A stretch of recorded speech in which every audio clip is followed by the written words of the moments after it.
Please welcome the founder of NewReleaseToday.com and the We Love Christian Music Awards, Kevin McNeese. All right. It's been an incredible night, and we have reached the end of another year of celebrating the best artists and albums and songs of the past year. And before we close with one more performance, I just want to thank some incredible people and partners that made tonight possible. Thanks first and foremost to Crystal Bergman and Ken Stortz and the entire staff and crew of Visible Music College.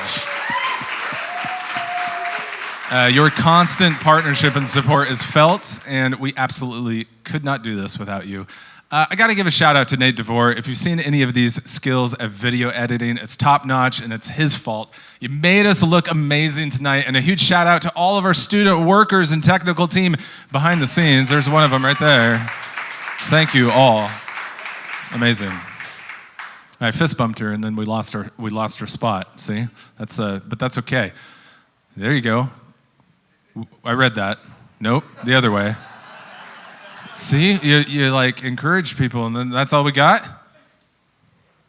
Okay, so I'm gonna wing it because thanks are just come pouring out. So we've got a lot of people to thank. Alveda King, President Trump for being part of this event. To all our performers this year, thank you for saying yes to joining us for this very long day. And to you, our audience, our hope is that you were able to discover new songs and other artists that will strengthen your personal relationship with Christ, who loves you always and forever, and that you're encouraged to be a uniter in your circles beyond the challenging differences that we have.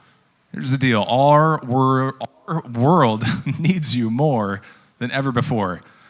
Now, before we end tonight, I want to give a huge shout out to Brandon Murphy.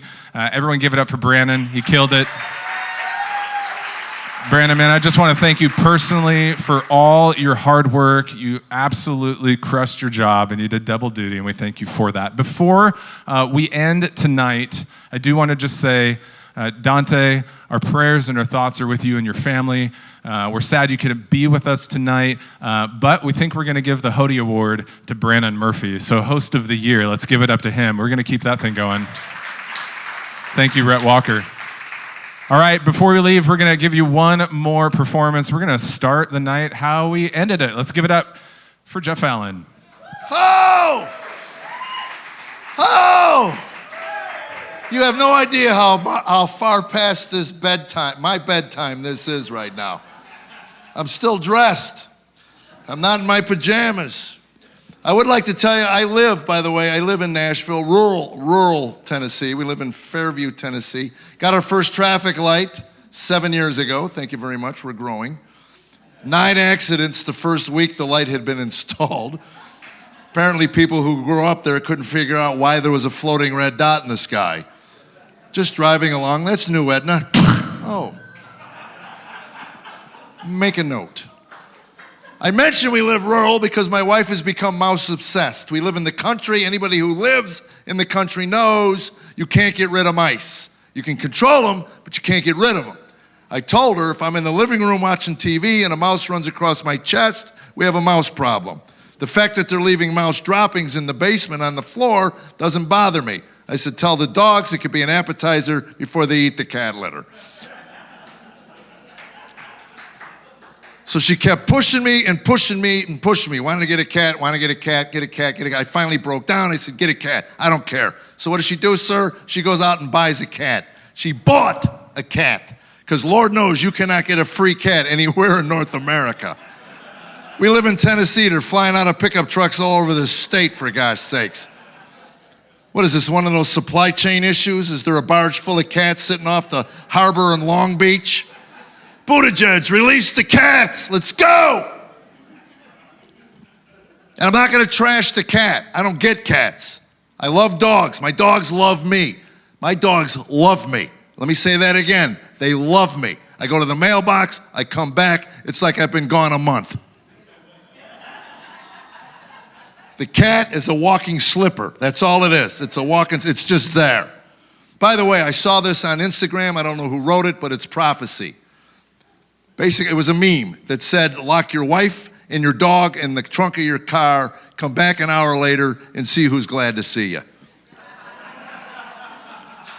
We all know who'd be glad to see you. Your wife is on the phone with her lawyer, and the dog is like, whoa, I've been waiting. Let's get something to eat. I don't get the cat. Like, there's mornings the cat walks up my chest at 5 o'clock, and I'm sleeping, and he'll walk up, put his face right up against my face with the motor that, and he's with the tuna breath and the bumping. Apparently, he's waking me up just to spin around and show me his rear end, because that's all he ever does. As soon as I open my eyes, he goes, what do you think of that, pal, huh? What do you think? I know you've been sleeping, I've been waiting all night. It's a work of art. It's not a work of art. Have you ever seen anything that good? Let me tell you. Told my wife, gee, I don't know why I'm having so much trouble bonding with the cat. Maybe if you let him brush his backside against your nostril a few mornings, it'd give you a little perspective.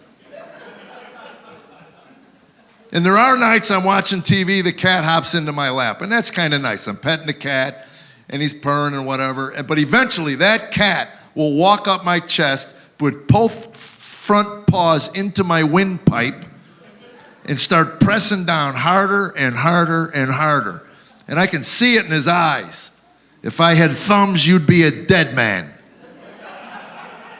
That's it, folks. God bless you. Have a great night. Drive safe. See you next year. Thank you.